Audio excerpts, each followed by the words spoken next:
श्री गणपति अथर्वशीर्ष।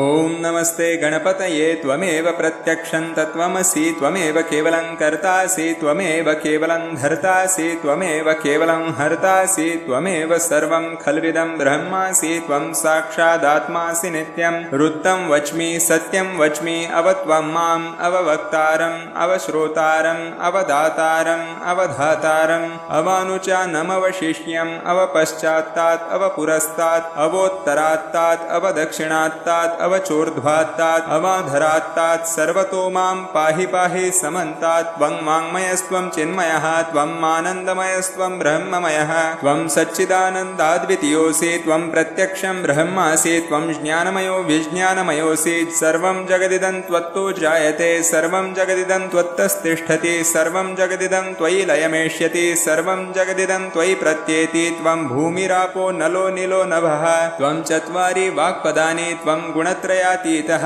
त्वम् अवस्थात्रयातीतः त्वं देहत्रयातीतः त्वं कालत्रयातीतः त्वं मूलाधारस्थितोऽसि नित्यं त्वं शक्तित्रयात्मकः त्वां योगिनो ध्यायन्ति नित्यं त्वं ब्रह्मास्त्वं विष्णुस्त्वं रुद्रस्त्वं इन्द्रस्त्वं अग्निस्त्वं वायुस्त्वं सूर्यस्त्वं चन्द्रमास्त्वं ब्रह्मभूर्वास्वरों गणादिं पूर्वमुच्चार्य वर्णादिं तदनन्तरम् अनुस्वारः परतरः अर्धेन्दुलसीतं तारेण रुद्धम् एतत्तव मनुस्वरूपं गकारः पूर्वरूपम् अकारो मध्यमरूपम् अनुस्वाराश्चान्त्यरूपं बिन्दुत्तररूपं नादस्सन्धानं संहिता सन्धिः सैषा गणेशविद्या गणकऋषिः निच्रुद्गायत्री छन्दः गणपतिर्देवता ॐ गं गणपतये नमः एकदन्ताय विद्महे वक्रतुण्डाय धीमहि तन्नोद्दन्तेः प्रचोदयात् एकदन्तं चतुर्हस्तं पाशमङ्कुशधारिणं रदं च वरदं हस्तैर्बिभ्राणं मूषकध्वजं रक्तं लम्बोदरं शूर्पकर्णकं रक्तवाससं रक्तगन्धानुलिप्ताङ्गं रक्तपुष्पैः सुपूजितं भक्तानुकम्पिनं देवं जगत्कारणमच्युतम् आविर्भूतं च सृष्ट्यादौ प्रकृतेः पुरुषात् परम् एवं ध्यायति यो नित्यं स योगी योगिनां वरः नमो व्रातपतये नमो गणपतये नमः प्रमथपतये नमस्तेऽस्तु लम्बोदराय एकदन्ताय विघ्ननाशिने शिवसुताय श्रीवरदमूर्तये नमो नमः। ॐ नमस्ते गणपतये त्वमेव प्रत्यक्षं तत्त्वमसि त्वमेव केवलं कर्तासि त्वमेव केवलं धर्तासि त्वमेव केवलं हर्तासि त्वमेव सर्वं खल्विदं ब्रह्मासि त्वं साक्षादात्मासि नित्यं वृत्तं वच्मि सत्यं वच्मि अवत्वं माम् अववक्तारम् अवश्रोतारम् अवदातारम् अवधातारम् अवानुचानमवशिष्यम् अवपश्चात्तात् अवपुरस्तात् अवोत्तरात्तात् अवदक्षिणात्तात् अवचोर्ध्वात्तात् अवाधरात्तात् सर्वतो मां पाहि पाहि समन्तात् त्वं वाङ्मयस्त्वं चिन्मयः त्वं आनन्दमयस्त्वं ब्रह्ममयः त्वं सच्चिदानन्दाद्वितीयोऽसि त्वं प्रत्यक्षं ब्रह्मासि त्वं ज्ञानमयो विज्ञानमयोऽसि सर्वं जगदिदं त्वत्तो जायते सर्वं जगदिदं त्वत्तस्तिष्ठति सर्वं जगदिदं त्वयि लयमेष्यति सर्वं जगदिदं त्वयि प्रत्येति त्वं भूमिरापो नलो नीलो नभः त्वं चत्वारि वाक्पदानि त्वं गुणत्रयातीतः त्वम् अवस्थात्रयातीतः त्वं देहत्रयातीतः त्वं कालत्रयातीतः त्वं मूलाधारस्थितोऽसि नित्यं त्वं शक्तित्रयात्मकः त्वां योगिनो ध्यायन्ति नित्यं त्वं ब्रह्मास्त्वं विष्णुस्त्वं रुद्रस्त्वं इन्द्रस्त्वं अग्निस्त्वं वायुस्त्वं सूर्यस्त्वं चन्द्रमास्त्वं ब्रह्मभूर्वास्वरों गणादिं पूर्वमुच्चार्य वर्णादिं तदनन्तरम् अनुस्वारः परतरः अर्धेन्दुलसीतं तारेण रुद्धम् एतत्तव मनुस्वरूपं गकारः पूर्वरूपम् अकारो मध्यमरूपम् अनुस्वाराश्चान्त्यरूपं बिन्दुत्तररूपं नादस्सन्धानं संहिता सन्धिः सैषा गणेशविद्या गणकऋषिः निच्रुद्गायत्री छन्दः गणपतिर्देवता ॐ गं गणपतये नमः एकदन्ताय विद्महे वक्रतुण्डाय धीमहि तन्नोद्दन्तेः प्रचोदयात् एकदन्तं चतुर्हस्तं पाशमङ्कुशधारिणं रदं च वरदं हस्तैर्बिभ्राणं मूषकध्वजं रक्तं लम्बोदरं शूर्पकर्णकं रक्तवाससं रक्तगन्धानुलिप्ताङ्गं रक्तपुष्पैः पुष्पैः सुपूजितं भक्तानुकम्पिनं देवं जगत्कारणमच्युतम् आविर्भूतं च सृष्ट्यादौ प्रकृतेः पुरुषात् परम् एवं ध्यायति यो नित्यं स योगी योगिनां वरः। नमो व्रातपतये नमो गणपतये नमः प्रमथपतये नमस्तेस्तु लम्बोदराय एकदन्ताय विघ्ननाशिने शिवसुताय श्रीवरदमूर्तये नमो नमः। ॐ नमस्ते गणपतये त्वमेव प्रत्यक्षं तत्त्वमसि त्वमेव केवलं कर्तासि त्वमेव केवलं धर्तासि त्वमेव केवलं हर्तासि त्वमेव सर्वं खल्विदं ब्रह्मासि त्वं साक्षादात्मासि नित्यं ऋत्तं वच्मि सत्यं वच्मि अवत्वं माम् अववक्तारम् अवश्रोतारम् अवदातारम् अवधातारम् अवानुचानमवशिष्यम् अवपश्चात्तात् अवपुरस्तात् अवोत्तरात्तात् अवदक्षिणात्तात् अवचोर्ध्वात्तात् अवाधरात्तात् सर्वतो मां पाहि पाहि समन्तात् त्वं वाङ्मयस्त्वं चिन्मयः त्वं आनन्दमयस्त्वं ब्रह्ममयः त्वं सच्चिदानन्दाद्वितीयोऽसि त्वं प्रत्यक्षं ब्रह्मासि त्वं ज्ञानमयो विज्ञानमयोऽसि सर्वं जगदिदं त्वत्तो जायते सर्वं जगदिदं त्वत्तस्तिष्ठति सर्वं जगदिदं त्वयि लयमेष्यति सर्वं जगदिदं त्वयि प्रत्येति त्वं भूमिरापो नलो नीलो नभः त्वं चत्वारि वाक्पदानि त्वं गुणत्रयातीतः त्वम् अवस्थात्रयातीतः त्वं देहत्रयातीतः त्वं कालत्रयातीतः त्वं मूलाधारस्थितोऽसि नित्यं त्वं शक्तित्रयात्मकः त्वां योगिनो ध्यायन्ति नित्यं त्वं ब्रह्मास्त्वं विष्णुस्त्वं रुद्रस्त्वम् इन्द्रस्त्वम् अग्निस्त्वं वायुस्त्वं सूर्यस्त्वं चन्द्रमास्त्वं ब्रह्म भूर्वास्वरों गणादिं पूर्वमुच्चार्य वर्णादिं तदनन्तरम् अनुस्वारः परतरः अर्धेन्दुलसीतन्तारेण रुद्धम् एतत्तव मनुस्वरूपं गकारः पूर्वरूपम् अकारो मध्यमरूपम् अनुस्वाराश्चान्त्यरूपं बिन्दुत्तररूपं नादः सन्धानं संहिता सन्धिः सैषा गणेशविद्या गणकऋषिः निच्रुद्गायत्री छन्दः गणपतिर्देवता ॐ गं गणपतये नमः एकदन्ताय विद्महे वक्रतुण्डाय धीमहि तन्नोद्दन्तेः प्रचोदयात् एकदन्तं चतुर्हस्तं पाशमङ्कुशधारिणं रदं च वरदं हस्तैर्बिभ्राणं मूषकध्वजं रक्तं लम्बोदरं शूर्पकर्णकं रक्तवाससं रक्तगन्धानुलिप्ताङ्गं रक्तपुष्पैः सुपूजितं भक्तानुकम्पिनं देवं जगत्कारणमच्युतम् आविर्भूतं च सृष्ट्यादौ प्रकृतेः पुरुषात् परम् एवं ध्यायति यो नित्यं स योगी योगिनां वरः। नमो व्रातपतये नमो गणपतये नमः प्रमथपतये नमस्तेस्तु लम्बोदराय एकदन्ताय विघ्ननाशिने शिवसुताय श्रीवरदमूर्तये नमो नमः। ॐ नमस्ते गणपतये त्वमेव प्रत्यक्षं तत्त्वमसि त्वमेव केवलं कर्तासि त्वमेव केवलं धर्तासि त्वमेव केवलं हर्तासि त्वमेव सर्वं खल्विदं ब्रह्मासि त्वं साक्षादात्मासि नित्यं ऋत्तं वच्मि सत्यं वच्मि अवत्वं माम् अववक्तारम् अवश्रोतारम् अवदातारम् अवधातारम् अवानुचानमवशिष्यम् अवपश्चात्तात् अवपुरस्तात् अवोत्तरात्तात् अवदक्षिणात्तात् अवचोर्ध्वात्तात् अवाधरात्तात् सर्वतो मां पाहि पाहि समन्तात् त्वं वाङ्मयस्त्वं चिन्मयः त्वं आनन्दमयस्त्वं ब्रह्ममयः त्वं सच्चिदानन्दाद्वितीयोऽसि त्वं प्रत्यक्षं ब्रह्मासि त्वं ज्ञानमयो विज्ञानमयोऽसि सर्वं जगदिदं त्वत्तो जायते सर्वं जगदिदं त्वत्तस्तिष्ठति सर्वं जगदिदं त्वयि लयमेष्यति सर्वं जगदिदं त्वयि प्रत्येति त्वं भूमिरापो नलो नीलो नभः त्वं चत्वारि वाक्पदानि त्वं गुणत्रयातीतः त्वम् अवस्थात्रयातीतः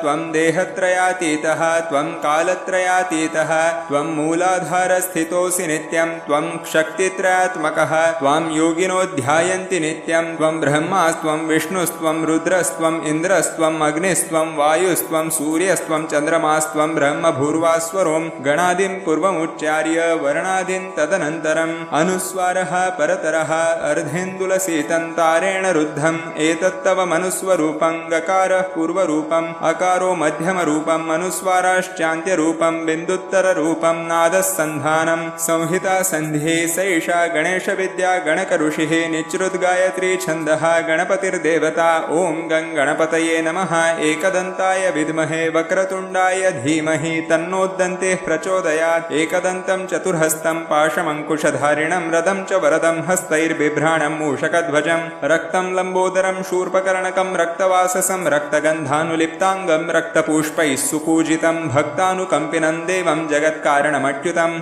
आविर्भूतं च सृष्ट्यादौ प्रकृतेः पुरुषात् परम् एवं ध्यायति यो नित्यं स योगी योगिनां वरः नमो व्रातपतये नमो गणपतये नमः प्रमथपतये नमस्ते स्थूलम्बोदराय एकदन्ताय विघ्ननाशिने शिवसुताय श्रीवरदमूर्तये नमो नमः।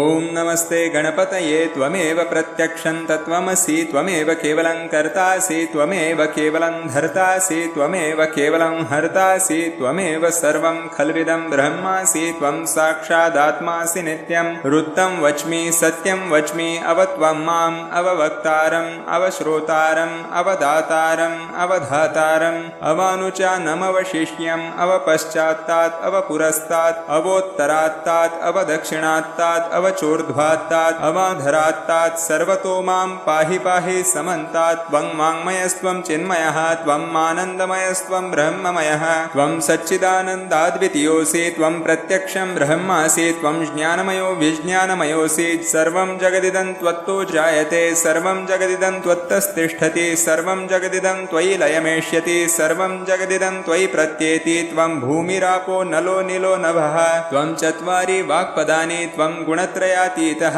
त्वं अवस्थात्रयातीतः त्वं देहत्रयातीतः त्वं कालत्रयातीतः त्वं मूलाधारस्थितोऽसि नित्यं त्वं शक्तित्रयात्मकः त्वां योगिनो ध्यायन्ति नित्यं त्वं ब्रह्मास्त्वं विष्णुस्त्वं रुद्रस्त्वम् इन्द्रस्त्वम् अग्निस्त्वं वायुस्त्वं सूर्यस्त्वं चन्द्रमास्त्वं ब्रह्मभूर्वास्वरों गणादिं पूर्वमुच्चार्य वर्णादिं तदनन्तरम् अनुस्वारः परतरः अर्धेन्दुलसीतन्तारेण रुद्धम् एतत्तव मनुस्वरूपं गकारः पूर्वरूपम् अकारो मध्यमरूपम् अनुस्वाराश्चान्त्यरूपं बिन्दुत्तररूपं नादः सन्धानं संहिता सन्धिः सैषा गणेशविद्या गणकऋषिः निच्रुद्गायत्री छन्दः गणपतिर्देवता ॐ गं गणपतये नमः एकदन्ताय विद्महे वक्रतुण्डाय धीमहि तन्नोद्दन्तेः प्रचोदयात् एकदन्तं चतुर्हस्तं पाशमङ्कुशधारिणं रदं च वरदं हस्तैर्बिभ्राणं मूषकध्वजं रक्तं लम्बोदरं शूर्पकर्णकं रक्तवाससं रक्तगन्धानुलिप्ताङ्गं रक्तपुष्पैः सुपूजितं भक्तानुकम्पिनं देवं जगत्कारणमच्युतम् आविर्भूतं च सृष्ट्यादौ प्रकृतेः पुरुषात् परम् एवं ध्यायति यो नित्यं स योगी योगिनां वरः नमो व्रातपतये नमो गणपतये नमः प्रमथपतये नमस्ते स्थूलम्बोदराय एकदन्ताय विघ्ननाशिने शिवसुताय श्रीवरदमूर्तये नमो नमः। ॐ नमस्ते गणपतये त्वमेव प्रत्यक्षं तत्त्वमसि त्वमेव केवलं कर्तासि त्वमेव केवलं धर्तासि त्वमेव केवलं हर्तासि त्वमेव सर्वं खल्विदं ब्रह्मासि त्वं साक्षादात्मासि नित्यं ऋत्तं वच्मि सत्यं वच्मि अवत्वं माम् अववक्तारम् अवश्रोतारम् अवदातारम् अवधातारम् अवानुचानमवशिष्यम् अवपश्चात्तात् अवपुरस्तात् अवोत्तरात्तात् अवदक्षिणात्तात् अवचोर्ध्वात्तात् अवाधरात्तात् सर्वतो मां पाहि पाहि समन्तात् त्वं वाङ्मयस्त्वं चिन्मयः त्वं आनन्दमयस्त्वं ब्रह्ममयः त्वं सच्चिदानन्दाद्वितीयोऽसि त्वं प्रत्यक्षं ब्रह्मासि त्वं ज्ञानमयो विज्ञानमयोऽसि सर्वं जगदिदं त्वत्तो जायते सर्वं जगदिदं त्वत्तस्तिष्ठति सर्वं जगदिदं त्वयि लयमेष्यति सर्वं जगदिदं त्वयि प्रत्येति त्वं भूमिरापो नलो नीलो नभः त्वं चत्वारि वाक्पदानि त्वं गुणत्रयातीतः त्वं अवस्थात्रयातीतः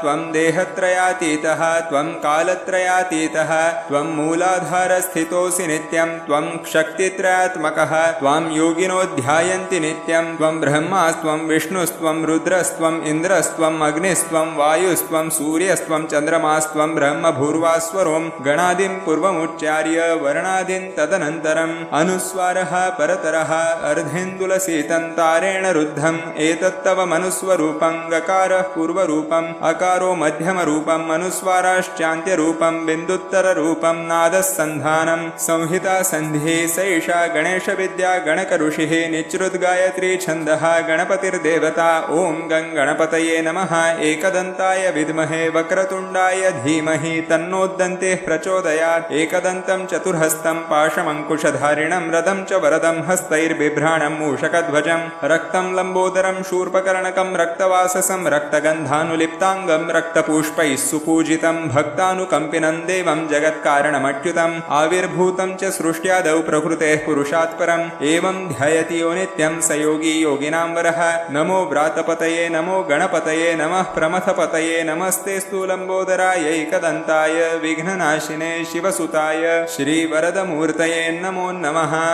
ॐ नमस्ते गणपतये त्वमेव प्रत्यक्षं तत्त्वमसि त्वमेव केवलं कर्तासि त्वमेव केवलं धर्तासि त्वमेव केवलं हर्तासि त्वमेव सर्वं खल्विदं ब्रह्मासि त्वं साक्षादात्मासि नित्यं रुद्धं वच्मि सत्यं वच्मि अवत्वं माम् अववक्तारम् अवश्रोतारम् अवदातारम् अवधातारम् अवानुचानमवशिष्यम् अवपश्चात्तात् अवपुरस्तात् अवोत्तरात्तात् अवदक्षिणात्तात् अवचोर्ध्वात्तात् अवाधरात्तात् सर्वतो मां पाहि पाहि समन्तात् त्वं वाङ्मयस्त्वं चिन्मयः त्वं आनन्दमयस्त्वं ब्रह्ममयः त्वं सच्चिदानन्दाद्वितीयोऽसि त्वं प्रत्यक्षं ब्रह्मासि त्वं ज्ञानमयो विज्ञानमयोऽसि सर्वं जगदिदं त्वत्तो जायते सर्वं जगदिदं त्वत्तस्तिष्ठति सर्वं जगदिदं त्वयि लयमेष्यति सर्वं जगदिदं त्वयि प्रत्येति त्वं भूमिरापो नलो नीलो नभः त्वं चत्वारि वाक्पदानि त्वं गुणत्रयातीतः त्वम् अवस्थात्रयातीतः त्वं देहत्रयातीतः त्वं कालत्रयातीतः त्वं मूलाधारस्थितोऽसि नित्यं त्वं शक्तित्रयात्मकः त्वां योगिनो ध्यायन्ति नित्यं त्वं ब्रह्मास्त्वं विष्णुस्त्वं रुद्रस्त्वम् इन्द्रस्त्वम् अग्निस्त्वं वायुस्त्वं सूर्यस्त्वं चन्द्रमास्त्वं ब्रह्म भूर्वास्वरों गणादिं पूर्वमुच्चार्य वर्णादीन् तदनन्तरम् अनुस्वारः परतरः अर्धेन्दुलसीतन्तारेण रुद्धम् एतत्तव मनुस्वरूपं गकारः पूर्वरूपम् अकारो मध्यमरूपम् अनुस्वाराश्चान्त्यरूपं बिन्दुत्तररूपं नादः सन्धानं संहिता सन्धिः सैषा गणेशविद्या गणकऋषिः निच्रुद्गायत्री छन्दः गणपतिर्देवता ॐ गं गणपतये नमः एकदन्ताय विद्महे वक्रतुण्डाय धीमहि तन्नोद्दन्तेः प्रचोदयात् एकदन्तं चतुर्हस्तं पाशमङ्कुशधारिणं रदं च वरदं हस्तैर्बिभ्राणं मूषकध्वजं रक्तं लम्बोदरं शूर्पकर्णकं रक्तवाससं रक्तगन्धानुलिप्ताङ्गं रक्तपुष्पैः सुपूजितं भक्तानुकम्पिनं देवं जगत्कारणमच्युतम् आविर्भूतं च सृष्ट्यादौ प्रकृतेः पुरुषात् परम् एवं ध्यायति यो नित्यं स योगी योगिनां वरः नमो व्रातपतये नमो गणपतये नमः प्रमथपतये नमस्ते स्थूलम्बोदरायैकदन्ताय विघ्ननाशिने शिवसुताय श्रीवरदमूर्तये नमो नमः। ॐ नमस्ते गणपतये त्वमेव प्रत्यक्षं तत्त्वमसि त्वमेव केवलं कर्तासि त्वमेव केवलं धर्तासि त्वमेव केवलं हर्तासि त्वमेव सर्वं खल्विदं ब्रह्मासि त्वं साक्षादात्मासि नित्यं रुद्धं वच्मि सत्यं वच्मि अवत्वं माम् अववक्तारम् अवश्रोतारम् अवदातारम् अवधातारम् अवानुचानमवशिष्यम् अवपश्चात्तात् अवपुरस्तात् अवोत्तरात्तात् अवदक्षिणात्तात् अवचोर्ध्वात्तात् अवाधरात्तात् सर्वतो मां पाहि पाहि समन्तात् त्वं वाङ्मयस्त्वं चिन्मयः त्वं आनन्दमयस्त्वं ब्रह्ममयः त्वं सच्चिदानन्दाद्वितीयोऽसि त्वं प्रत्यक्षं ब्रह्मासि त्वं ज्ञानमयो विज्ञानमयोऽसि सर्वं जगदिदं त्वत्तो जायते सर्वं जगदिदं त्वत्तस्तिष्ठति सर्वं जगदिदं त्वयि लयमेष्यति सर्वं जगदिदं त्वयि प्रत्येति त्वं भूमिरापो नलो नीलो नभः त्वं चत्वारि वाक्पदानि त्वं गुणत्रयातीतः त्वम् अवस्थात्रयातीतः त्वं देहत्रयातीतः त्वं कालत्रयातीतः त्वं मूलाधारस्थितोऽसि नित्यं त्वं शक्तित्रयात्मकः त्वां योगिनो ध्यायन्ति नित्यं त्वं ब्रह्मास्त्वं विष्णुस्त्वं रुद्रस्त्वम् इन्द्रस्त्वम् अग्निस्त्वं वायुस्त्वं सूर्यस्त्वं चन्द्रमास्त्वं ब्रह्म भूर्वास्वरों गणादिं पूर्वमुच्चार्य वर्णादीन् तदनन्तरम् अनुस्वारः परतरः अर्धेन्दुलसीतन्तारेण रुद्धम् एतत्तव मनुस्वरूपं गकारः पूर्वरूपम् अकारो मध्यमरूपम् अनुस्वाराश्चान्त्यरूपं बिन्दुत्तररूपं नादः सन्धानं संहिता सन्धिः सैषा गणेशविद्या गणकऋषिः निच्रुद्गायत्री छन्दः गणपतिर्देवता ॐ गं गणपतये नमः एकदन्ताय विद्महे वक्रतुण्डाय धीमहि तन्नोद्दन्तेः प्रचोदयात् एकदन्तं चतुर्हस्तं पाशमङ्कुशधारिणं रदं च वरदं हस्तैर्बिभ्राणं मूषकध्वजं रक्तं लम्बोदरं शूर्पकर्णकं रक्तवाससं रक्तगन्धानुलिप्ताङ्गं रक्तपुष्पैः सुपूजितं भक्तानुकम्पिनं देवं जगत्कारणमच्युतम् आविर्भूतं च सृष्ट्यादौ प्रकृतेः पुरुषात् परम् एवं ध्यायति यो नित्यं स योगी योगिनां वरः नमो व्रातपतये नमो गणपतये नमः प्रमथपतये नमस्ते स्थूलम्बोदरायैकदन्ताय विघ्ननाशिने शिवसुताय श्रीवरदमूर्तये नमो नमः। ॐ नमस्ते गणपतये त्वमेव प्रत्यक्षं तत्त्वमसि त्वमेव केवलं कर्तासि त्वमेव केवलं धर्तासि त्वमेव केवलं हर्तासि त्वमेव सर्वं खल्विदं ब्रह्मासि त्वं साक्षादात्मासि नित्यं वृत्तं वच्मि सत्यं वच्मि अवत्वं माम् अववक्तारम् अवश्रोतारम् अवदातारम् अवधातारम् अवानुचानमवशिष्यम् अवपश्चात्तात् अवपुरस्तात् अवोत्तरात्तात् अवदक्षिणात्तात् अवचोर्ध्वात्तात् अवाधरात्तात् सर्वतो मां पाहि पाहि समन्तात् त्वं वाङ्मयस्त्वं चिन्मयः त्वं आनन्दमयस्त्वं ब्रह्ममयः त्वं सच्चिदानन्दाद्वितीयोऽसि त्वं प्रत्यक्षं ब्रह्मासि त्वं ज्ञानमयो विज्ञानमयोऽसि सर्वं जगदिदं त्वत्तो जायते सर्वं जगदिदं त्वत्तस्तिष्ठति सर्वं जगदिदं त्वयि लयमेष्यति सर्वं जगदिदं त्वयि प्रत्येति त्वं भूमिरापो नलो नीलो नभः त्वं चत्वारि वाक्पदानि त्वं गुणत्रयातीतः त्वम् अवस्थात्रयातीतः त्वं देहत्रयातीतः त्वं कालत्रयातीतः त्वं मूलाधारस्थितोऽसि नित्यं त्वं शक्तित्रयात्मकः त्वां योगिनो ध्यायन्ति नित्यं त्वं ब्रह्मास्त्वं विष्णुस्त्वं रुद्रस्त्वं इन्द्रस्त्वं अग्निस्त्वं वायुस्त्वं सूर्यस्त्वं चन्द्रमास्त्वं ब्रह्म भूर्वास्वरों गणादिं पूर्वमुच्चार्य वर्णादिं तदनन्तरम् अनुस्वारः परतरः अर्धेन्दुलसीतं तारेण रुद्धम् एतत्तव मनुस्वरूपं गकारः पूर्वरूपम् अकारो मध्यमरूपम् अनुस्वाराश्चान्त्यरूपं बिन्दुत्तररूपं नादस्सन्धानं संहिता सन्धिः सैषा गणेशविद्या गणकऋषिः निच्रुद्गायत्री छन्दः गणपतिर्देवता ॐ गं गणपतये नमः एकदन्ताय विद्महे वक्रतुण्डाय धीमहि तन्नोद्दन्तेः प्रचोदयात् एकदन्तं चतुर्हस्तं पाशमङ्कुशधारिणं रथं च वरदं हस्तैर्बिभ्राणं मूषकध्वजं रक्तं लम्बोदरं शूर्पकर्णकं रक्तवाससं रक्तगन्धानुलिप्ताङ्गं रक्तपुष्पैः सुपूजितं भक्तानुकम्पिनं देवं जगत्कारणमच्युतम् आविर्भूतं च सृष्ट्यादौ प्रकृतेः पुरुषात् परम् एवं ध्यायति यो नित्यं स योगी योगिनां वरः नमो व्रातपतये नमो गणपतये नमः प्रमथपतये नमस्ते स्थूलम्बोदराय एकदन्ताय विघ्ननाशिने शिवसुताय श्रीवरदमूर्तये नमो नमः ॐ नमस्ते गणपतये त्वमेव प्रत्यक्षं तत्त्वमसि त्वमेव केवलं कर्तासि त्वमेव केवलं धर्तासि त्वमेव केवलं हर्तासि त्वमेव सर्वं खल्विदं ब्रह्मासि त्वं साक्षादात्मासि नित्यं वृत्तं वच्मि सत्यं वच्मि अवत्वं माम् अववक्तारम् अवश्रोतारम् अवदातारम् अवधातारम् अवानुचानमवशिष्यम् अवपश्चात्तात् अवपुरस्तात् अवोत्तरात्तात् अवदक्षिणात्तात् अवचोर्ध्वात्तात् अवाधरात्तात् सर्वतो मां पाहि पाहि समन्तात् त्वं वाङ्मयस्त्वं चिन्मयः त्वं आनन्दमयस्त्वं ब्रह्ममयः त्वं सच्चिदानन्दाद्वितीयोऽसि त्वं प्रत्यक्षं ब्रह्मासि त्वं ज्ञानमयो विज्ञानमयोऽसि सर्वं जगदिदं त्वत्तो जायते सर्वं जगदिदं त्वत्तस्तिष्ठति सर्वं जगदिदं त्वयि लयमेष्यति सर्वं जगदिदं त्वयि प्रत्येति त्वं भूमिरापो नलो नीलो नभः त्वं चत्वारि वाक्पदानि त्वं गुणत्रयातीतः त्वम् अवस्थात्रयातीतः त्वं देहत्रयातीतः त्वं कालत्रयातीतः त्वं मूलाधारस्थितोऽसि नित्यं त्वं शक्तित्रयात्मकः त्वां योगिनो ध्यायन्ति नित्यं त्वं ब्रह्मास्त्वं विष्णुस्त्वं रुद्रस्त्वं इन्द्रस्त्वं अग्निस्त्वं वायुस्त्वं सूर्यस्त्वं चन्द्रमास्त्वं ब्रह्म भूर्वास्वरों गणादिं पूर्वमुच्चार्य वर्णादिं तदनन्तरम् अनुस्वारः परतरः अर्धेन्दुलसीतं तारेण रुद्धम् एतत्तव मनुस्वरूपं गकारः पूर्वरूपम् अकारो मध्यमरूपम् अनुस्वाराश्चान्त्यरूपं बिन्दुत्तररूपं नादस्सन्धानं संहिता सन्धिः सैषा गणेशविद्या गणकऋषिः निच्रुद्गायत्री छन्दः गणपतिर्देवता ॐ गं गणपतये नमः एकदन्ताय विद्महे वक्रतुण्डाय धीमहि तन्नोद्दन्तेः प्रचोदयात् एकदन्तं चतुर्हस्तं पाशमङ्कुशधारिणं रथं च वरदं हस्तैर्बिभ्राणं मूषकध्वजं रक्तं लम्बोदरं शूर्पकर्णकं रक्तवाससं रक्तगन्धानुलिप्ताङ्गं रक्तपुष्पैः सुपूजितं भक्तानुकम्पिनं देवं जगत्कारणमच्युतम् आविर्भूतं च सृष्ट्यादौ प्रकृतेः पुरुषात् परम् एवं ध्यायति यो नित्यं स योगी योगिनां वरः नमो व्रातपतये नमो गणपतये नमः प्रमथपतये नमस्ते स्थूलम्बोदराय एकदन्ताय विघ्ननाशिने शिवसुताय श्रीवरदमूर्तये नमो नमः ॐ नमस्ते गणपतये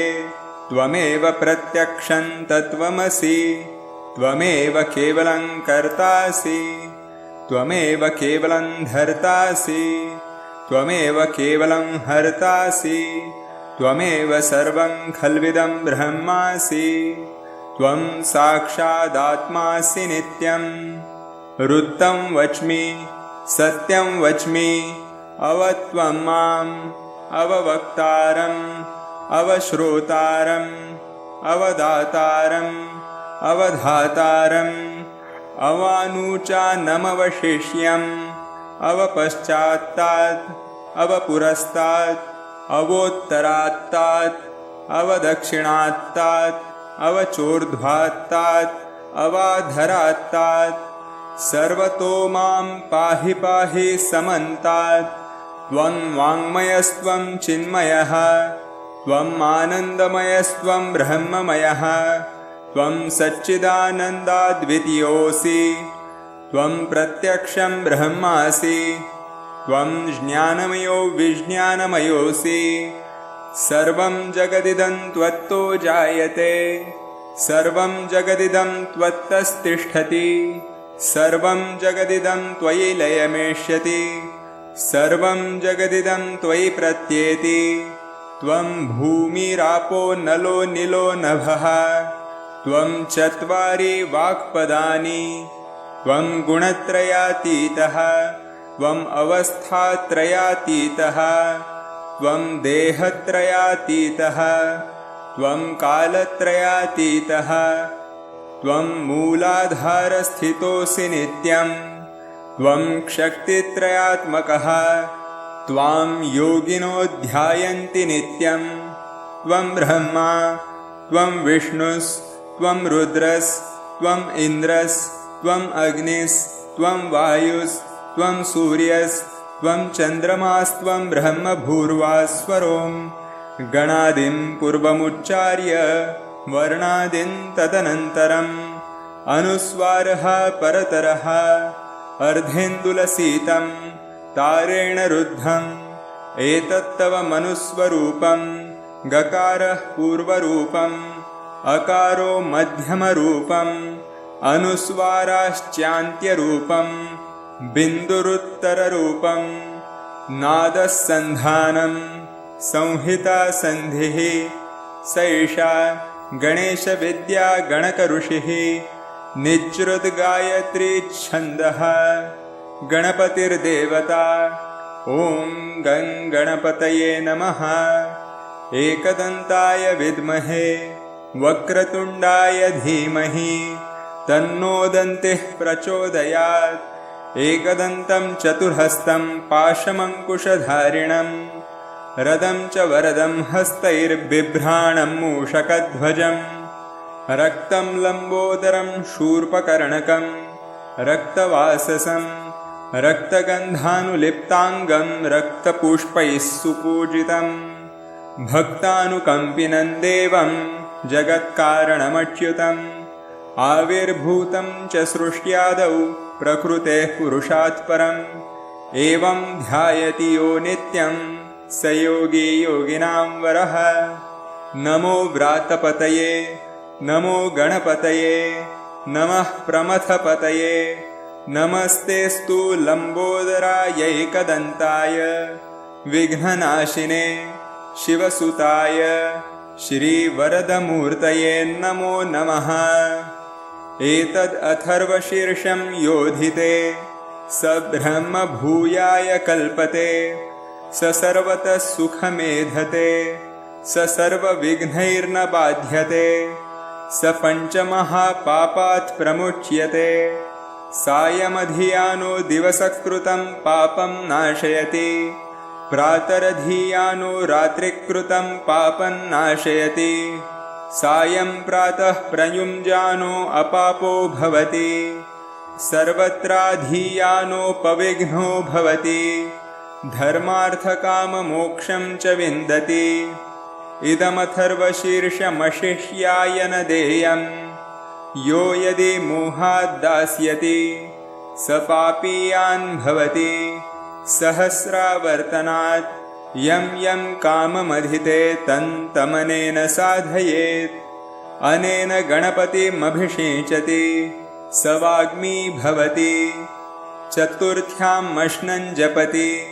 स विद्यावान् भवति स यशोवान् भवति इत्यर्थवर्णवाक्यम्। ब्रह्माद्या वर्णं विद्यात् न बिभेति कदाचिनेति। यो दूर्वाङ्कुरैर्यजति स वैश्रवणोपमो भवति। यो लाजैर्यजति स यशोवान् भवति स मेधावान् भवति। यो मोदकसहस्रेण यजति स वाञ्छितफलमवाप्नोति। यः साढ्यसमिद्भिर्यजति स सर्वं लभते स सर्वं लभते। अष्टौ ब्राह्मणान् सम्यक् ग्राहयित्वा सूर्यवर्चस्वी भवति। सूर्यग्रहे महानद्यां प्रतिमासन्निधौ वा जप्त्वा सिद्धमन्त्रो भवति। महाविघ्नात् प्रमुच्यते महादोषात् प्रमुच्यते महापापात् प्रमुच्यते। स सर्वविद् भवति स सर्वविद् भवति य एवं वेद इत्युपनिषत्। ॐ शान्ति शान्ति शान्तिः।